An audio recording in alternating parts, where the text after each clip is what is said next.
प्रतिपक्ष नायकुలు బీఆర్ఎస్ కుటుంబ సభ్యులందరికీ పేరు నమస్కారం. వాస్తవానికి రేవంత్ రెడ్డి తన యొక్క ఫెయిల్యూర్స్ కప్పిపుచ్చుకోవడానికి తన చేతగాని ధనాన్ని కప్పిపుచ్చుకోవడానికి ప్రజల పక్షాన తెలంగాణ గొంతుపై ప్రతిరోజు ప్రశ్నిస్తున్నటువంటి కేటీఆర్ గారు అక్రమ కేసులు బనాయిస్తా ఉన్నారు. రేవంత్ రెడ్డి 18 నెలల పాలనలో కేటీఆర్ గారి మీద 14 కేసులు పెట్టారు. 18 నెలల పాలనలో నువ్వు ప్రజలకు ఇచ్చిన ఒక్క హామీ నీ ఛాన్స్ హామీలు అమలు చేయడానికి నీ మీద చీటింగ్ కేసు పెట్టాల్సిన అవసరం ఉంది. నువ్వు మాట తప్పినందుకు నీ మీద కేసు పెట్టాల్సిన అవసరం ఉంది. దేవుళ్ళ మీద ఒట్టు పెట్టి మాట్లాడుతున్నావు, అసెంబ్లీలో చెప్పి మాట్లాడుతున్నావు. మాట తప్పులు తప్ప మాట నిలబెట్టుకున్న పాపాన్ని ఎన్నడూ కూడా పోలేదు.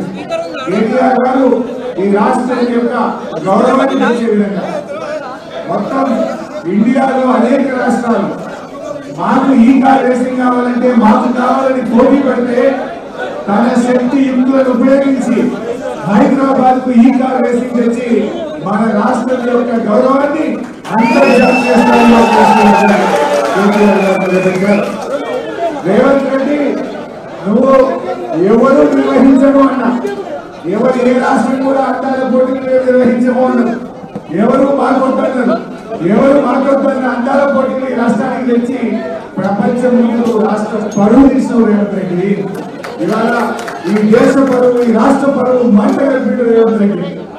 ఇలా అందరూ కావాలన్న ఈ కార్ రేసింగ్ పోటీలో మన రాష్ట్రానికి తెచ్చి మన గౌరవాన్ని తెచ్చింది కేసీఆర్ కేటీఆర్ గారు అయితే, ఎవరు వద్దన్నటువంటి అందాల పోటీలు నిర్వహించి ఈ రాష్ట్రాన్ని అప్రతిష్ట పనిచేసిన చరిత్ర రేవంత్ రెడ్డి ప్రభుత్వం. ఇలా మీరు చూస్తున్నారు. ఎందుకు విషయంలో ఆల్రెడీ కేటీఆర్ గారు అన్ని విషయాలు చెప్పారు. కేవలం డైవర్షన్ పాలిటిక్స్. రేపేదో స్థానిక సంస్థల ఎన్నికలకు పోవాలి కనుక కేటీఆర్ గారిని ఇబ్బంది పెట్టు, బీఆర్ఎస్ కుటుంబ సభ్యులను, మా ఎమ్మెల్యేలను, మా కార్యకర్తలను, మా సోషల్ మీడియా యాక్టివిస్టుల మీద కేసులు పెట్టి ఆయన ఏదో అటెన్షన్ డైవర్షన్ చేద్దాం అనుకుంటున్నారు. కుల్ల మరి రాష్ట్ర ప్రభుత్వ ఖజానా నుంచి ఆ కంపెనీ అకౌంట్ లోకే పోయింది. ₹1 ఇటుపోలే, ₹1 అటుపోలే, ₹1 ఇంకెక్కడికి పక్కదారి పట్టలేదు. అందులో కేసే లేదు.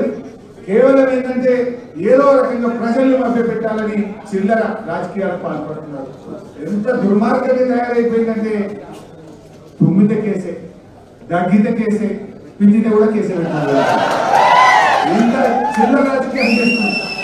అరే నువ్వు చేసిన తప్పులను ఎత్తి చూపితే, నువ్వు నీ ప్రభుత్వం చేస్తున్న కమిషన్లను ఎత్తి చూపితే, నీ యొక్క అరాచకాలను ఎత్తి చూపితే, నీ లగచర్ల కేసులు ఎత్తి చూపు, లగచర్లలో గిరిజన రైతులకు బేడీలు వేస్తే దాన్ని ప్రశ్నిస్తే ఇవాళ కేటీఆర్ గారి మీద కేసులు పెట్టున్నావు. బిడ్డ నువ్వు ఎన్ని కేసులు పెట్టినా కేటీఆర్ గారు ఒక వ్యక్తి కాదు, ఆయన ఒక శక్తి అని లక్షలాది మంది బీఆర్ఎస్ కార్యకర్తలు, బీఆర్ఎస్ కుటుంబ సభ్యులు కేటీఆర్ ముట్టుకుంటే హెచ్చరిస్తూ నేను ఎక్కువ టైం తీసుకోకుండా గౌరవనీయులు కేటీఆర్ గారిని మాట్లాడాల్సిందిగా కోరుతున్నాను.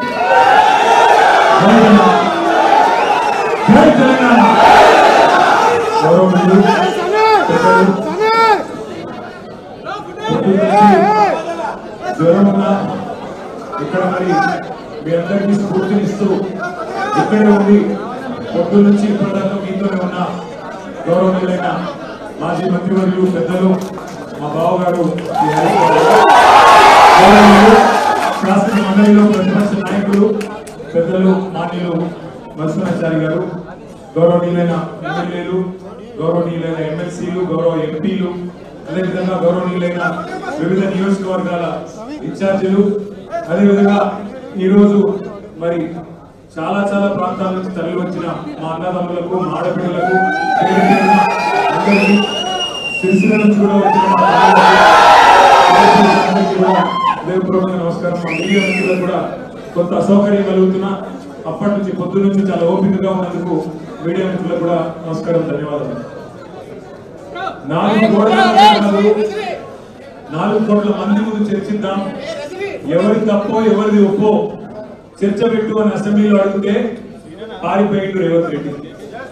ఈ ఫార్ములా ఈ కార్ రేసింగ్ మీద నేనేదో తప్పు చేసిన అంటున్నావు కదా, కేసీఆర్ ప్రభుత్వం ఏదో తప్పు చేసిందంటున్నావు కదా, దమ్ముంటే అసెంబ్లీలో చర్చ పెట్టు అని అసెంబ్లీలో కూడా పట్టుబట్టినాం, పారిపోయింది. 4 కోట్ల మందిని ఎందుకైనా 4 కోట్ల మంది ముందు మాట్లాడదామంటే పారిపోయింది.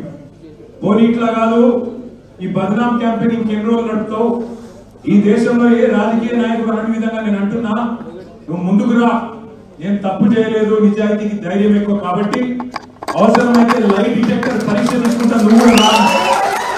పక్కలేడు, పారిపోయాడు. అయినా మళ్ళీ పిలిచిండు, మళ్ళా ఈరోజు పిలిస్తే మళ్ళా పోయినాం. ఎందుకంటే చట్టాన్ని గౌరవించే వ్యక్తులుగా, న్యాయస్థానాల మీద నమ్మకం ఉన్న వ్యక్తులుగా నువ్వు ఎన్నిసార్లు పిలిస్తే అన్నిసార్లు వస్తా అని చెప్పిన పొద్దున్నుంచి 9 గంటలు ఒకటే క్వశ్చన్, అటు తిప్పడుగుడు ఇటు తిప్పడుగుడు, తిరులమరలేసి మరల తిరలేసి అడిగిందే అడిగి నేను కుల్లా చెప్పిన, ఇప్పుడే హరీష్ రావు గారు చెప్పినట్టు ఈడికెళ్ళి ఎట్టి పరిస్థితుల్లో ఫార్ములా ఈ రేస్ పోవద్దు అని చెప్పి మొదటి సంవత్సరం విజయవంతంగా నిర్వహించిన తర్వాత 2వ సంవత్సరం కూడా ఈడనే ఉండాలి అని చెప్పి ప్రభుత్వ పరంగా విధానపరమైన నిర్ణయం తీసుకున్నాము. తీసుకొని మరి కొంత డబ్బులు చెల్లించినాం. 1 రూపాయి కాదు కదా, 1 పైసా కూడా అవినీతి జరగలేదు. ఈడికెళ్ళి పైస పోయింది, అక్కడ ఉన్నది, ఇలా అవినీతి ఎక్కడ ఉంది అనే అవినీతి నిరోధక శాఖ అధికారులను అడిగినాం, సమాధానం లేదు. బెబ్బెబ్బే ఏంది అంటే, ఫైల్ ఇటు పోయిందా, ఇటుకెళ్ళి పోయిందా, నువ్వు కుడి చేపులకి వెళ్ళి ఇచ్చినావో పైసలు, ఎడమ చేపులకి వెళ్ళి ఇచ్చినావో పైసలు అని చెప్పి పనికిమాలిన ప్రశ్నలు తప్ప, చిట్టినాయుడు రాసిచ్చి పంపిన ప్రశ్నలు తప్ప ఏమీ లేదు విషయం. అందుకే నేను మొన్న చెప్పినా మళ్ళీ చెప్తున్నా, ఇది లొట్టపీస్ కేసు, ఈయన ఒక లొట్టపీస్ ముఖ్యమంత్రి. ఏది కాదు, వీళ్ళతోని ఏం చేయరాదు, పరిపాలన చేత కాదు, ప్రజలకిచ్చిన హామీలు నెరవేర్చే దమ్ము లేదు. అందుకే దద్దమ్మ రాజకీయంతో ఇవాళ తప్పించుకునే ప్రయత్నం చేస్తా ఉన్నారు. మొన్ననే మన నాయకుడు పెద్దలు తెలంగాణ సాధించిన నాయకుడు కేసీఆర్ గారిని కమిషన్ ముందుకు పిలిచిండు, అంతకుముందు హరీష్ రావు గారిని కమిషన్ ముందుకు పిలిచిండు. ఆయనకున్నదంతా ఒకటే షోకు, నేను నెల రోజులు జైలున్నా లుచ్చా పని చేసి వీళ్ళను కూడా పెట్టాలి కొన్ని రోజులు, అదొక్కటే ఆయన షోకు. ఆయనకున్న పైశాచికానందం అదొక్కటే. సాడిస్టులు ఉంటారు చూడు కొంతమంది, నాకు దక్కంది ఎవరికి దక్కద్దు అన్నట్టు, నాకు జరిగింది నీకు కూడా జరగాలన్నట్టు ఆయన ఎట్టి పరిస్థితిలో కొన్ని రోజులు జైల్లో పెడదామన్నది ఆయన షోకు. అందుకే నేను ఇలా అధికారులకు కూడా చెప్పిన, మీకు పైకి వెళ్ళి రావచ్చు ఆదేశాలు, ఇప్పటికే దబ్బన వస్తే పెడితే పెట్టుకోర్రా పోయి ఏముంది, మీరు పంపితే కూడా 15 రోజులు పోయేస్తా, ఏమున్నది, మంచిగా రెస్ట్ తీసుకొని వస్తా అని చెప్పిన. ఇప్పుడు కూడా మళ్ళీ చెప్తున్నా, తప్పు చేయలేదు, తలదించుకునే పని ఎంత మాత్రం చేయలేదు. తెలంగాణ ప్రతిష్టను పెంచే పని చేసినాం, తెలంగాణ ప్రతిష్టను ఆకాశం స్థాయికి తీసుకుపోయే పని చేసినాం తప్ప తప్పు చేయలేదు. అది కాళేశ్వరం ప్రాజెక్టు కావచ్చు, ఫార్ములా ఈ కావచ్చు, ప్రపంచంలోనే అతిపెద్ద లిఫ్ట్ ఇరిగేషన్ ప్రాజెక్టు కాళేశ్వరం. అందులో చేయని తప్పుకు ఇవాళ కేసీఆర్ గారిని హరీష్ రావు గారిని పిలిచి వాళ్ళని అక్కడ ఇబ్బంది పెట్టే ప్రయత్నం, మన నాయకులు కార్యకర్తల ఆత్మస్థైర్యం దెబ్బతీసే ప్రయత్నం అక్కడ కమిషన్ ముందు. ఇక్కడ ఏసీబీ అని పెట్టి మరి ఇక్కడేదో జరిగిపోయిందని చెప్పి ఏ కరప్షన్ జరగని ఒక కేసులో యాంటీ కరప్షన్ బ్యూరోని ఇన్వాల్వ్ చేసి మా ఆర్ఎస్ ప్రవీణ్ అని చెప్పిండు, నా చరిత్రలో ఇంతకంటే తుపేల్ కేసును ఎప్పుడు చూడలే, 26 ఏళ్ళు ఐపీఎస్ అధికారిగా పనిచేసిన ఇంతకంటే తుపేల్ కేసు నా జీవితంలో చూడలేదని చెప్పి వారు కూడా చెప్పినారు. అంటే ఇట్లాంటి కేసులు పెట్టి ఏదో సాధిస్తాను రేవంత్ రెడ్డి గారు అనుకుంటున్నాడు. నేను రేవంత్ రెడ్డికి చెప్పేది ఒకటే, నా మీద ఇప్పటికే 14 కేసులు పెట్టినావు, ఇంకో 1400 కేసులు పెట్టుకో, అవసరమైతే జైల్లో పెట్టుకో, ఏమన్నా చేసుకో, భయపడేది లేదు. తెలంగాణ కోసం ఆనాడు జైలుకు పోయినాం, ఇవాళ అవసరమైతే తెలంగాణ ప్రతిష్టను పెంచడానికి తీసుకున్న ఒక నిర్ణయం వల్ల మళ్ళీ జైలుకు పోవాల్సి వస్తే కూడా భయపడేటోడు ఎవడు లేడు. మీ ఉడత ఊపులకు ఎట్టి పరిస్థితుల్లో భయపడం. నేను మిమ్మల్ని అందరినీ కోరేది ఒకటే, ఇది ఏంటంటే డైలీ సీరియల్ లెక్క అయిపోయింది. ఎట్లా అంటే ఒకరోజు పిలుచుడు, కూర్చోబెట్టుడు, 9 గంటలు ఆడ కూర్చోబెట్టి ఛాయ్ దాయిపించి ఏం చెప్తాం సార్, ఇక మాకు పైకి వెళ్ళే ఆదేశాలు ఉన్నాయి, ఏం చేయాలని పాపం వాళ్ళు కూడా ఇక ఏం చేయాలి తెలియక అడిగిందే అడుగుతాను. అందుకే నేను మీకు కూడా రిక్వెస్ట్ చేసేది ఒకటే, మనం అందరం కూడా కాన్సన్ట్రేషన్ చేయాల్సింది, మనందరం కూడా పార్టీగా ఆలోచన చేయాల్సింది, దృష్టి సారించాల్సింది 2-3 పనుల మీద. ఒకటి, ఖచ్చితంగా మరి మనం రాబోయే స్థానిక సంస్థల ఎన్నికల్లో ఒక్కొక్క ఊర్లో బరి గీసి లైన్ గీసి ఒక్కొక్క కాంగ్రెస్ పార్టీ నాయకుని ఫుట్బాల్ ఆడు ఎట్లా కాంగ్రెస్ పార్టీని చిత్తుగా ఓడగొట్టాలి లోకల్ బాడీ ఎలక్షన్ లో, దాని మీద దృష్టి పెడదాం. రెండవది, ఈ నెల 21వ తారీఖున కాళేశ్వరం ప్రాజెక్టు ప్రారంభించి సరిగ్గా 6 సంవత్సరాలు కాబోతా ఉన్నది. 2019 ఆనాడు జూన్ 21 నాడు మాన్యులు పెద్దలు మన తెలంగాణ తొలి ముఖ్యమంత్రి కేసీఆర్ గారు కాళేశ్వరం ప్రాజెక్టును జాతికి అంకితం చేసిన రోజు జూన్ 21. మరి ఆ రోజు కూడా సార్ను అడిగి మనం పార్టీగా ఒక నిర్ణయం తీసుకొని ఏం చేసి మళ్ళీ ఒక్కసారి కాళేశ్వరం గొప్పదనం ప్రజలకు చెప్దాం, ఆలోచన చేయాల్సిన బాధ్యత మన మీద ఉంది. రాష్ట్ర వ్యాప్తంగా కొంత కార్యక్రమం చేయాల్సిన బాధ్యత కూడా మన మీద ఉంది. ఇక మనకు నోటీసులు వచ్చుడు, మనం పోవుడు, ఇవన్నీ కూడా రొటీనే, పాత చింతకాయ పచ్చడి.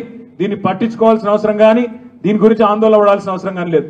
పెడితే గిడితే 15 రోజులు జైల్లో పెడతాడు, పైశాచిక ఆనందం పొందుతాడు తప్ప వాడు పీకేది ఏమీ లేదు. లొట్టపీసు భయపడేటోడు ఎవడు లేడు. రేవంత్ రెడ్డి గుర్తుపెట్టుకో, నీలాగా లుచ్చా పనులు చేసి 50 లక్షల బ్యాగులతో దొరికిన దొంగలు ఎవరు మా పార్టీలో లేరు. నీలాగా లుచ్చా పనులు చేసి అడ్డదారిలో పదవులు కొనుక్కొని ముఖ్యమంత్రి అవుడు, పిసిసి ప్రెసిడెంట్ అయ్యే లుచ్చా పనులు చేసినోడు ఎవడు కూడా లేడు. మన బాగా బాధపడ్డాడట రేవంత్ రెడ్డి. నేను హౌలా అన్నా, బాధపడ్డాడట. నేను అడుగుతున్నా ఒకటి, తెలంగాణ ముఖ్యమంత్రి వయ్యుండి జై తెలంగాణ అనకపోతే నిన్నేమనాలి? మరి ఏం పేరుతో పిలవాలి? తెలంగాణ ముఖ్యమంత్రి వయ్యుండి తెలంగాణ రాష్ట్రాన్ని ప్రతిరోజు కించపరిస్తే నేనేమని పిలవాలి? తెలంగాణ ముఖ్యమంత్రి వయ్యుండి తెలంగాణ రాష్ట్రాన్ని దివాలా తీసిన రాష్ట్రం అంటే ఏమనాలి? తెలంగాణ ముఖ్యమంత్రి అయ్యుండి ఢిల్లీకి పోతే నాకు అపాయింట్మెంట్ ఇస్తలేరు, దొంగను చూసినట్టు చూస్తున్నట్టు నేనేమనాలి? తెలంగాణ ముఖ్యమంత్రి అయ్యుండి చెప్పులు ఎత్తుకపోతాడేమో అని భయపడుతున్నారు అంటే ఏమనాలి నిన్ను? అందుకే ఇక నేను ఎక్కువ అనగాని మీరు అనగాడికి అన్నారు, కానీ అది కాదు, నాకు అర్థం కాదు.